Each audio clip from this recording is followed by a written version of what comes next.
गदाधरम् पाण्डुरङ्गम् शूलहस्तम् कृपानिधिम् सर्वरोगहरम् देवम् दत्तात्रेयमहम् भजे।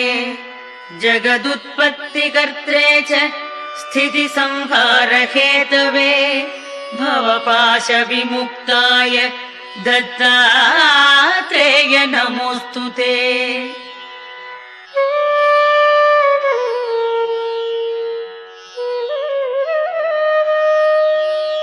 जराजन्म विनाशाय देहशुद्धिकराय च दिगम्बर दयामूर्ते दत्तात्रेय नमोऽस्तु ते। कर्पूरकान्तिदेहाय ब्रह्ममूर्तिधराय च वेदशास्त्रपरिज्ञाय दत्ता